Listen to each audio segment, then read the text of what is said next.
All right, well, good morning, everybody. Appreciate everyone coming out today. I'm Hedrick Beelan, Executive Director of Potomac Conservancy, and today we are releasing our Potomac River Report Card. And so for the big reveal of this year,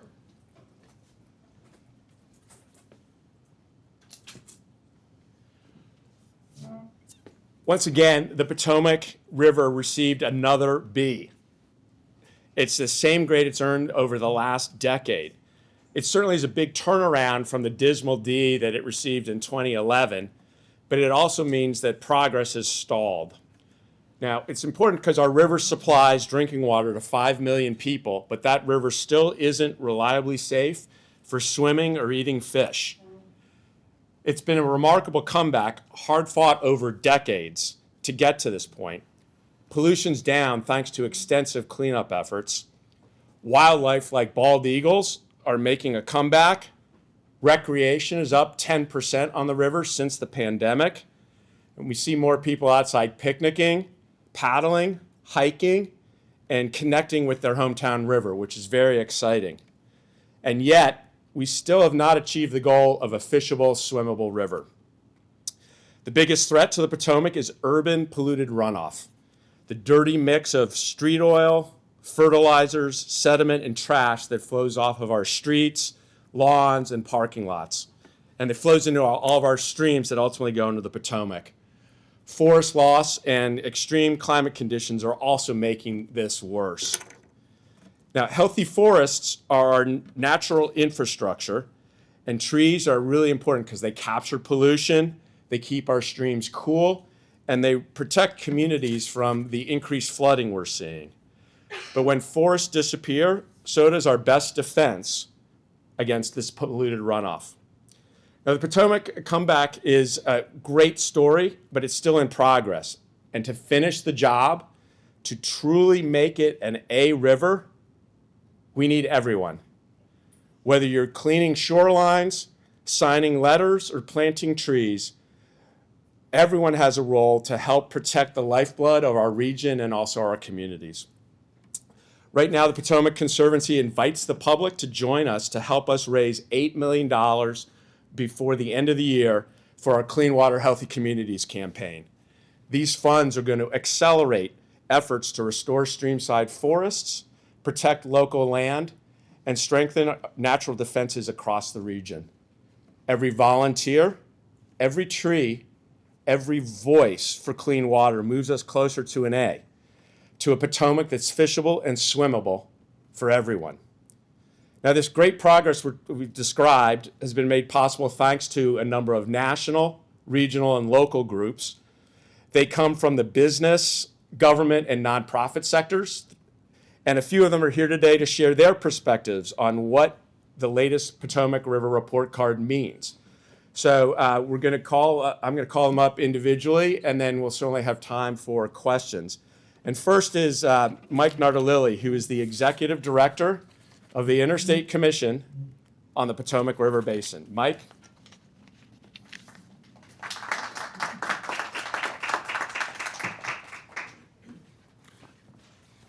Thank you very much. It's a real pleasure to be here, and I want to just explain who we are. Most people don't know. The Interstate Commission on the Potomac River Basin is an interstate compact of the 5 jurisdictions in the watershed.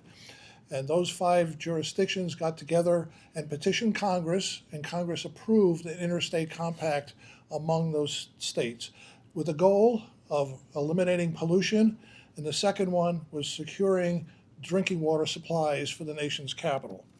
So let's see. This map over here, I can't see it. Okay, yeah. That map there shows the boundaries of the Potomac River watershed in connection with the Chesapeake Bay watershed.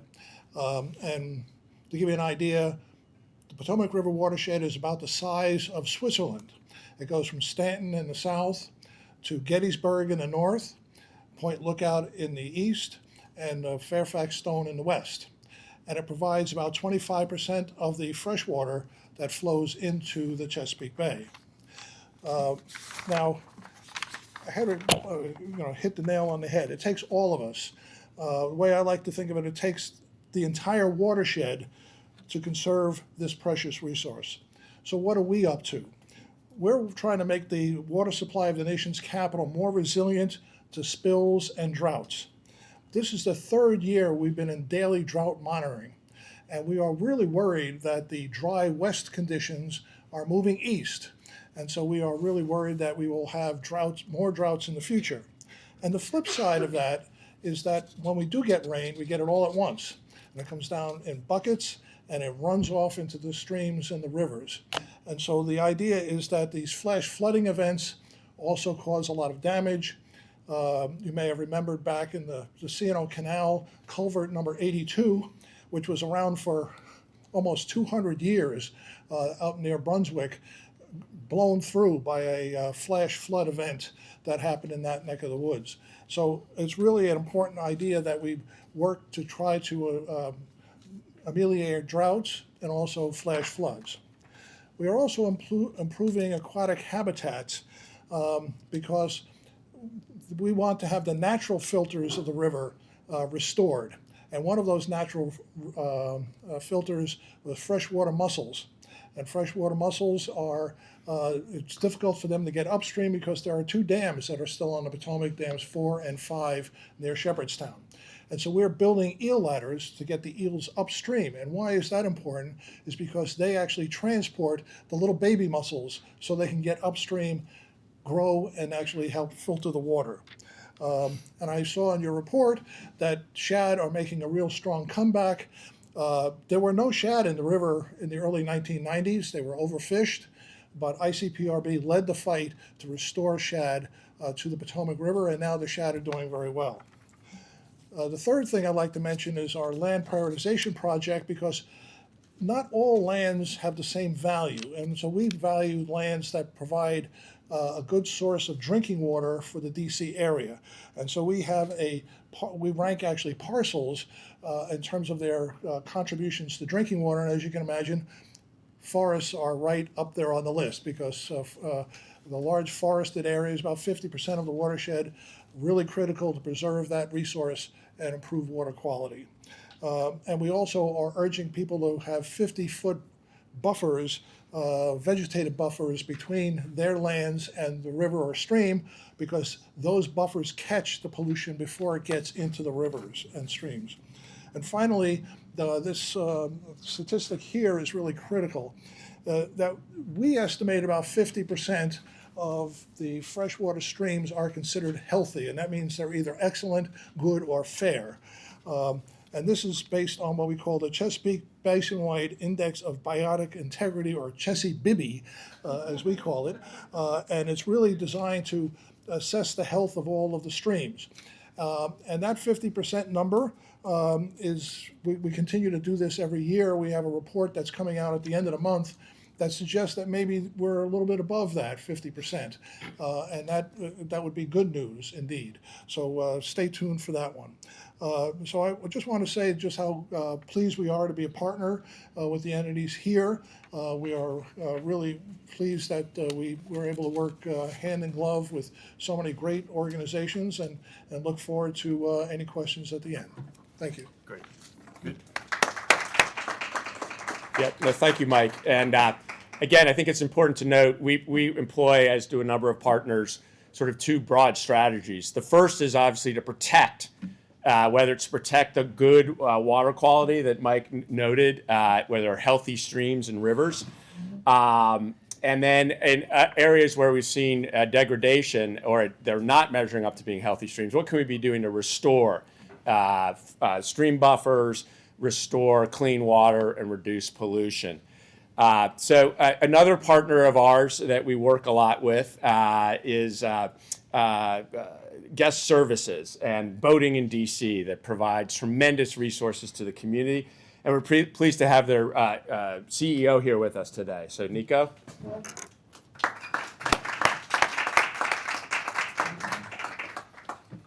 Well, thank you, Henrik. It's great to be here with all of you today. As Henrik mentioned, I'm the CEO of Guest Services, and we operate what's called Boating in DC.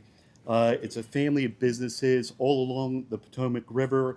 where we provide recreation and access to this great waterway. Henrik touched on it. The one statistic that we're very proud and excited about is the growth in recreation, which we've seen at 10% over the last 3 years. And we recognize as part of that that the river is such an economic engine of this region and has allowed us as an operator in a business to be a responsible partner to recreate in the community and also deliver the river to so many guests and visitors within the region. More specifically, our portfolio of businesses, we have 3 full-service marinas. That's essentially 1,500 plus slips. We have 2 riverside restaurants, and we have 10 non-motorized boat rental operations with kayaks, rowboats, sailing, and pedal boats. And with that, we take a lot of pride with employing over 100 seasonal staff. We have 20 full-time staff that are really career employees within our company. So as we think about responsible recreation and really appealing to all generational demographics, we now have 4 collegiate and 17 high school rowing programs. We host 4 collegiate sailing programs, and we're very proud to continue our summer camps where we cater to over 1,000 youth, children, boys, girls, etc., over at Washington Sailing. So something we're very proud of. But at the end of the day, as already iterated before, the mission is to be a good steward of the river, and we take that to heart. It's paramount for the continued health and strength of the river. We continue with our river and park cleanup efforts. We instituted at the beginning of this year the elimination of single-use plastics at all the operations where we operate. And then further, through our conservation partnerships with the Potomac Conservancy and others, we'll continue to have progress into the future. So in closing, we really thank and we are very grateful for all the great work that the Potomac Conservancy does in this area, and we look forward to the future and health of the Potomac River. So thank you. Great. Thank you. Yeah, and as Nico noted, we're very, we have a community conservation program at Potomac Conservancy that's designed to introduce and deepen the connection people have to their local lands and waters. And being able to get out on the river in a really easy way, you don't actually have to own the kayak, you don't have to have the paddle, you don't have to have the PFD.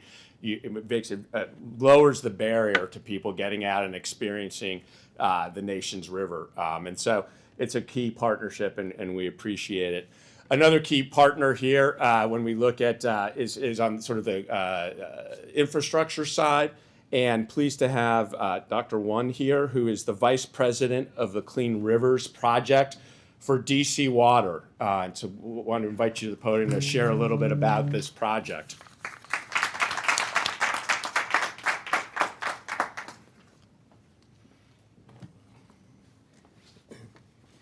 Good morning.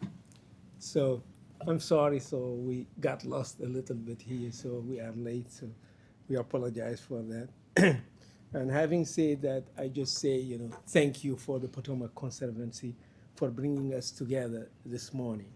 So we are here today not just to reflect on the state of the Potomac River, but to recommit ourselves to its future as a clean, resilient, and equitable resource for all. At DC Water, we recognize the important role we play. The 2025 Potomac River Report Card tells a story of progress, but also urgency. We recognize that. So the Potomac health has improved dramatically in the past decade, but we are not at the finish line yet. So we 100% agree with that. That's a challenge we must meet head on. So rising threat to water quality remain real. That's why water resilience is not optional, it's essential. The Potomac sewer shed is more than 14,600 square miles. in the district, Maryland, Virginia, and Pennsylvania. But the portion of the district is just 0.5%. So our portion is very small. So despite that, DC Water is leading with action. So the Clean Rivers Project is to reduce stormwater and sewage from overflowing into our waterways. This program started way back in 2005. Since then, we have cut the amount of stormwater and sewage released into Anacostia River, a major tributary to the Potomac, by 98%. So the new tunnel have already provided over 19.5 billion gallons of sewage that could have gone to the river were captured by the new tunnel that what we built out there.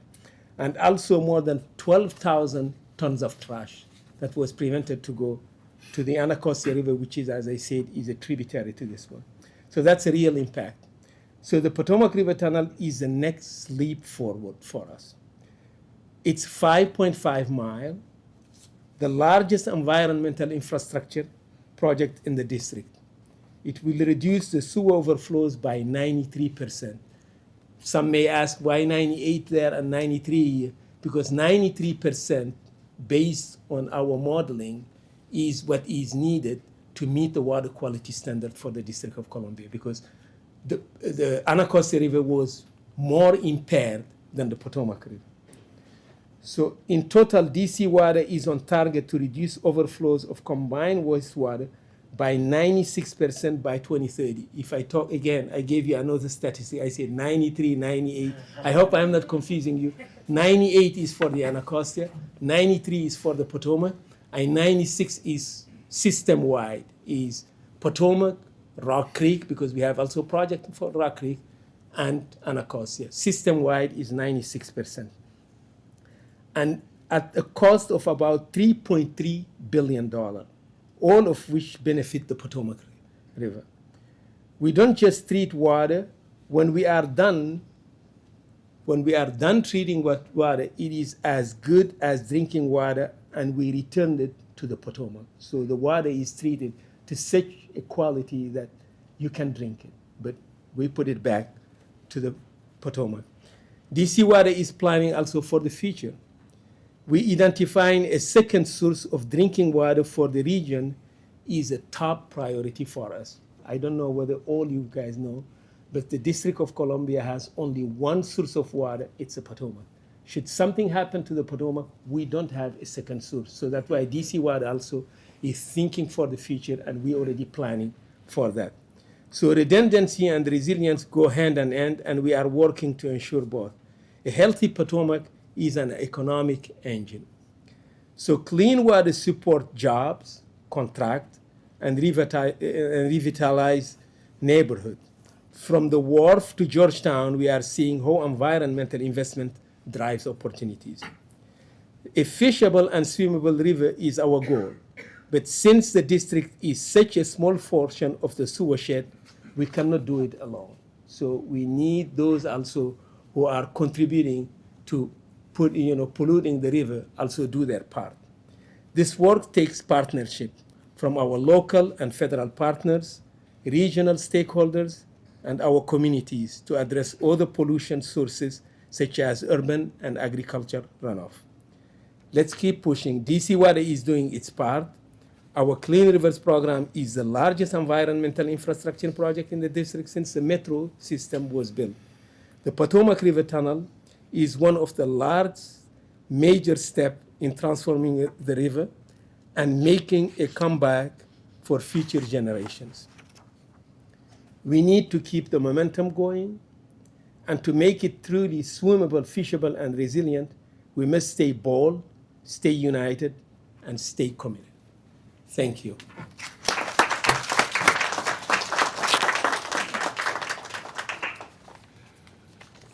No, DC Water's done amazing things, and one thing that and we appreciate the leadership and actually model not just around the country but around the world.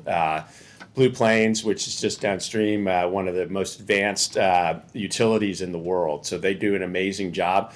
I'll note also, this work has taken decades, but over those decades, we've seen lots of changes to the river, lots of changes to how people interact with the river, and actually how it's changed people. And our next speaker grew up in the DC metro area, and the river shaped a lot of him. We'll hear about him. But we're pleased to have Akil Abdullah with us again, who is a U.S. Olympic rower and local river champion. So thank you for being here. All right, I'm going to start by making myself a part of the river here. Always like to remind myself of that. So clean water that we can recreate on provides access, and access provides opportunity. And as the first African-American male rower to represent the United States in the sport of rowing at the Olympics, clean water and access and opportunity are very important to me. Now, I know full well of what this access means to our local citizens. And I'm going to tell you a story of probably one of the toughest moments of my athletic career. And that is when I lost the Olympic trials by 33/100ths of a second. Now, that was in Camden, New Jersey. But as I finished that race, after losing 33/100ths of a second, my aunt told me of a little boy that had been walking by the river. And he said to his parents, "Hey, Mom, what's that guy doing on the river?" And his parents replied, "Rowing." Now, today, I'm proud to say that kid, I have no idea where that kid is. But the point of that story is that there's a little kid that saw a black man rowing, and it sparked his imagination. Without the opportunity and without the access that I had to participate in the sport on the Potomac River, I may not be standing here. I probably wouldn't be standing here with you as an Olympian.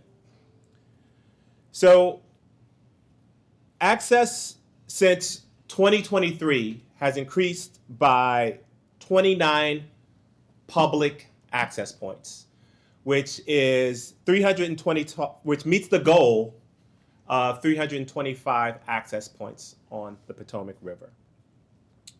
Now, my wife is a swimmer, so I'm reminded that we need to keep pushing on.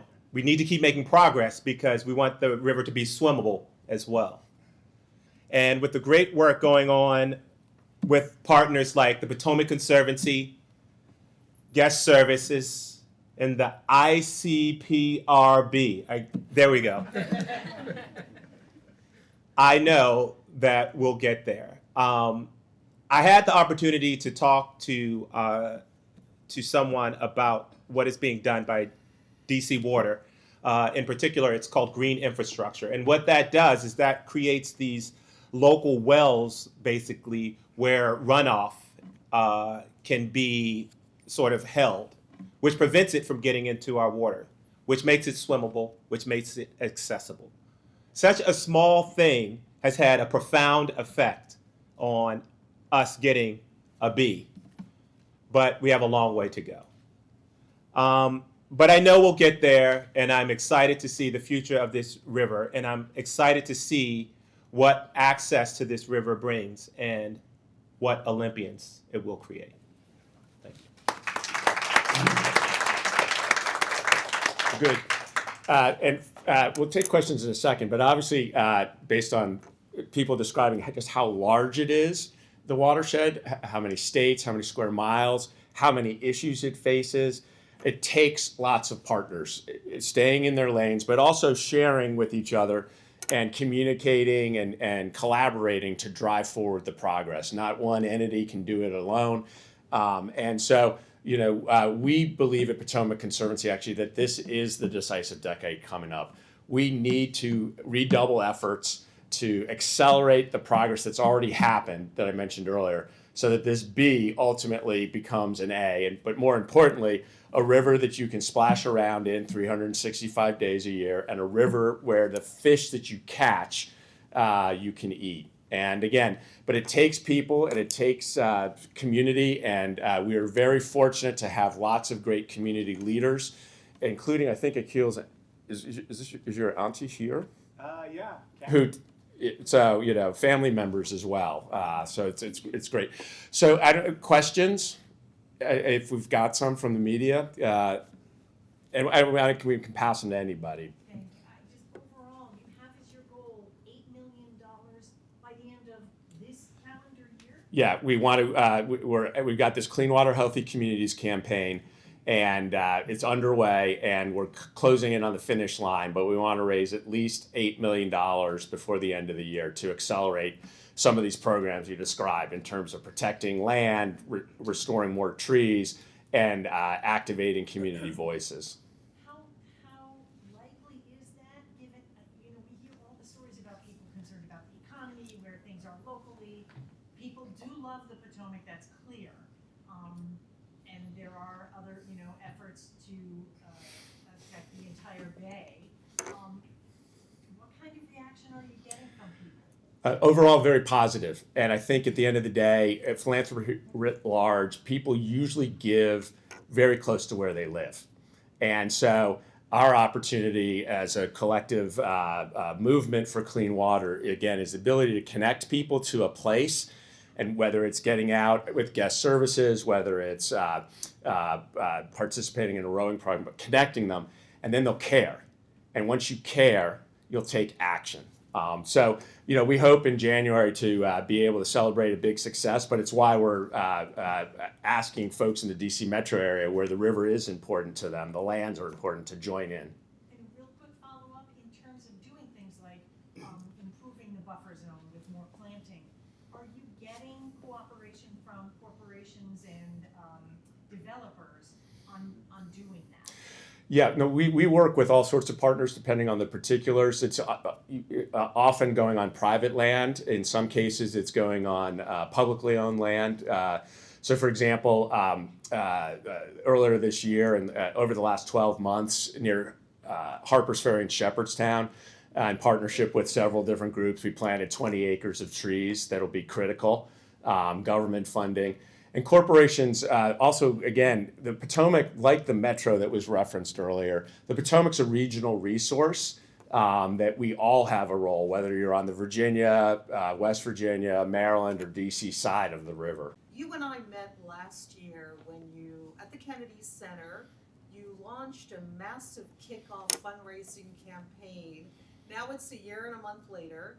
When you and I sat down to talk, you talked about that we could reach a point of no return. Now, obviously, with a grade of B, you're not there, but it's the same grade.